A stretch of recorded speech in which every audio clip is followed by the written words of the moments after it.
அனைத்து சகோதர சகோதரிகளுக்கும் எனது அமுத தமிழ் வணக்கம்.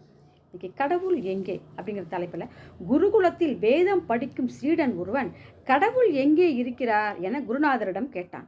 அவர் எங்கும் நிறைந்திருக்கிறார், எல்லா உயிர்களிலும் நிறைந்திருக்கிறார் என்றார். மறுநாள் அந்த சீடன் தன்னுடன் படிக்கும் சக மாணவர்களுடன் கோவிலுக்கு சென்று கொண்டிருந்தான். அப்போது சற்று தொலைவில் யானை ஒன்று வருவதை கண்டனர். திடீரென அந்த யானை பாகனுக்கு கட்டுப்படாமல் ஓடியது. பயத்தால் அனைவரும் ஓடினர். ஆனால் குறிப்பிட்ட சீடன் மட்டும் நகரவில்லை. காரணம், கடவுளை பற்றி குருநாதர் சொன்னது அவனது நினைவிற்கு வந்தது. யானை பாகனும் அவனை ஒதுங்கி போகும்படி உறக்கச் சொன்னான். ஆனாலும் அவன் கேட்கவில்லை.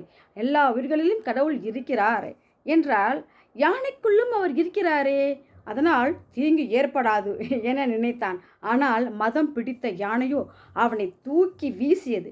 காயத்துடன் தப்பினான். மற்றவர்கள் நடந்ததை குருநாதரிடம் விளக்கினர்.